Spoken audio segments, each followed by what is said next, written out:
En gros, les arts martiaux, c'est juste faire des mouvements stylés. Saitama.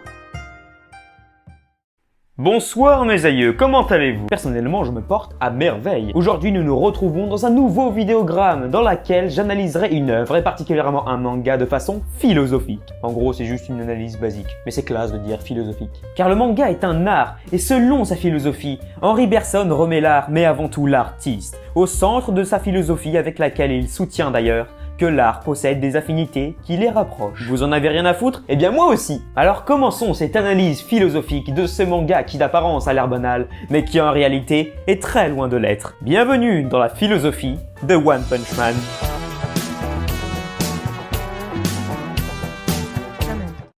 One Punch Man est un manga en ligne écrit et dessiné par One. Il est publié sur le site personnel de l'auteur depuis le 3 juin 2009. Puis une adaptation en manga dessinée par Yusuke Murata est publiée dans le web magazine Tonari no Young Jump de l'éditeur Shueisha depuis le 14 juin 2012 et 22 tomes sont sortis en septembre 2020. En France, il est édité par Kurokawa. Une adaptation en série d'animation produite par le studio Madhouse est diffusée entre octobre et décembre 2015.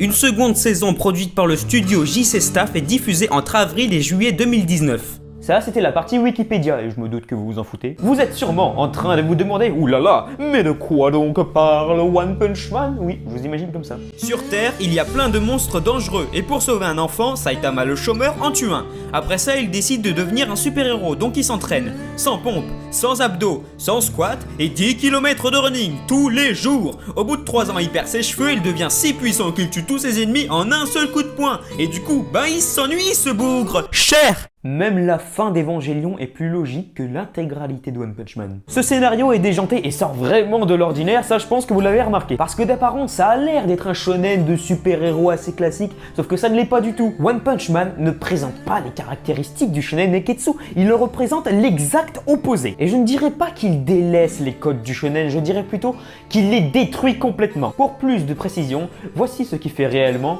un shonen Neketsu. Comment faire un shonen neketsu?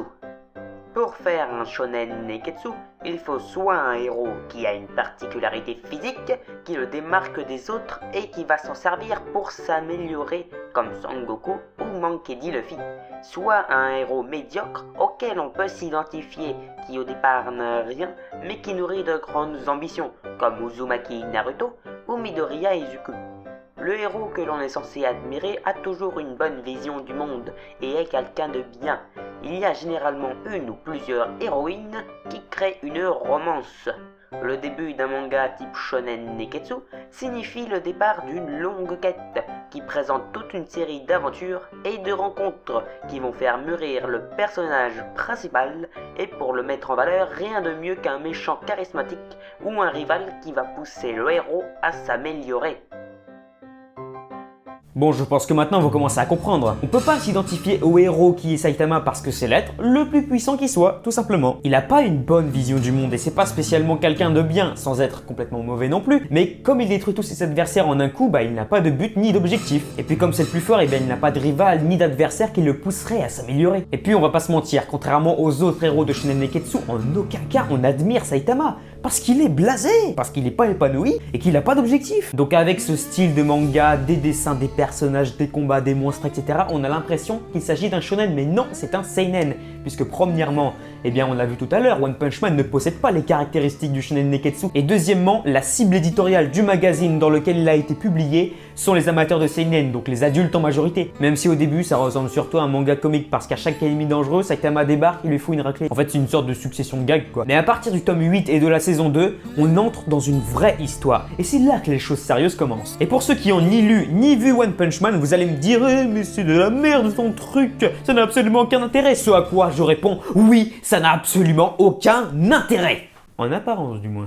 Une histoire qui raconte une succession de combats aux résultats prédéfinis sans qu'il y ait vraiment d'action est une chose impossible pour un shonen neketsu parce que comme je viens de le dire, ça n'aurait aucun intérêt. Pourtant, c'est quelque chose d'unique et de propre à One Punch Man qui le distingue des autres mangas et animés. Ça permet d'aborder le manga d'un autre point de vue. Au lieu de chercher à s'améliorer pour combattre ses adversaires, Saitama doit d'abord trouver un adversaire à sa taille. C'est justement ce côté débile et inutile qui fait tout l'intérêt de cette œuvre. Alors certains ne seront pas convaincus, mais malgré ces airs de manga débile, One Punch Man cache de vrais propos et il traite de sujets très intéressants pour le monde d'aujourd'hui, comme la hiérarchie sociale, la difficulté à s'intégrer en société et les problèmes du monde du travail. En bref, des sujets typiquement adultes qui se complètent parfaitement avec le ton du manga, qui est cet air inutile où tout est joué d'avance. Et l'auteur se base dessus pour créer quelque chose de burlesque et d'unique. Passons à la seconde partie de cette analyse, à savoir, est-ce que Saitama est le personnage de manga le plus puissant?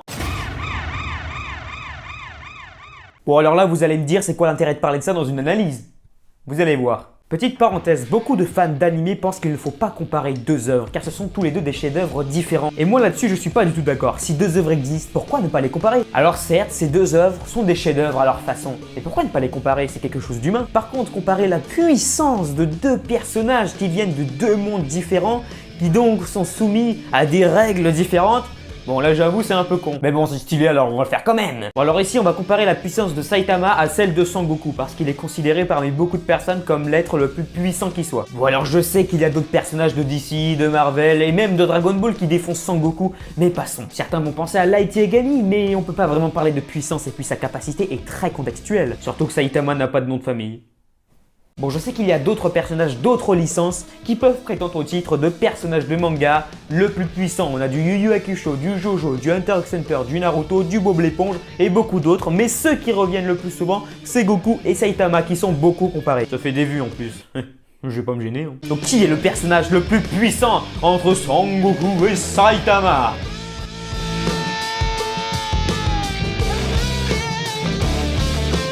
Bon, les avis ont beau être divers et variés, je pense quand même que la plupart pensent que c'est Sangoku le plus puissant parce qu'il possède des techniques toutes les plus puissantes les unes que les autres. Il possède le Kamehameha, la téléportation, l'ultra instinct, le vol, le Genkidama, le Kaioken et beaucoup d'autres. Là où Saitama, il frappe fort.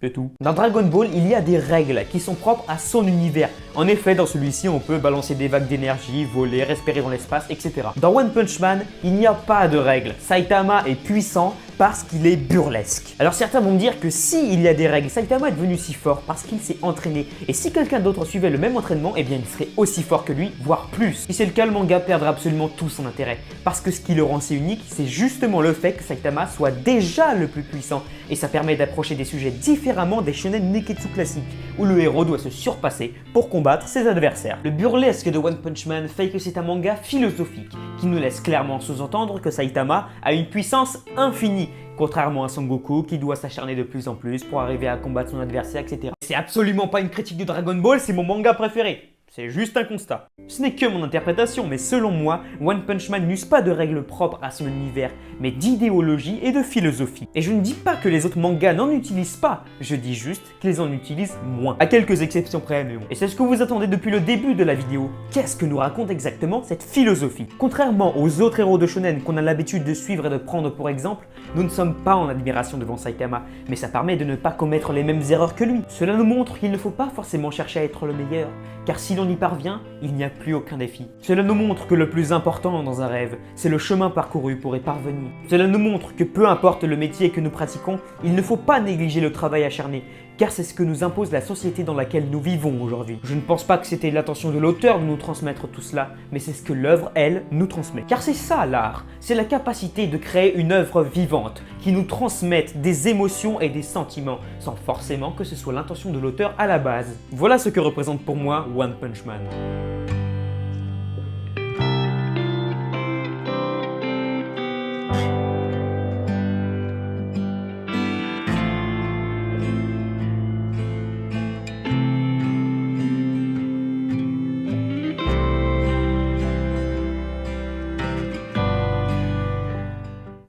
Bon, ok, je suis peut-être parti un peu loin, mais vous remarquerez que je n'ai pas parlé du dessin, de l'animation, de la différence de qualité entre les deux saisons, parce que je voulais analyser l'œuvre et parler du message que j'ai ressenti. Parce qu'on sait tous que la saison 2 est pourrie, il n'y a plus besoin de le rabâcher, mais ils referont plus l'erreur, un autre studio d'animation s'occupera de la saison 3 et ce sera génial. Cette vidéo vous a-t-elle plu? Moi oui, en même temps c'est la mienne. N'hésitez pas à m'indiquer dans les commentaires quel film ou quel manga je devrais analyser prochainement. Bon alors c'est pas dit que je le fasse, hein, parce que si tu me sors, tu peux faire l'analyse de qui est qui s'il te plaît?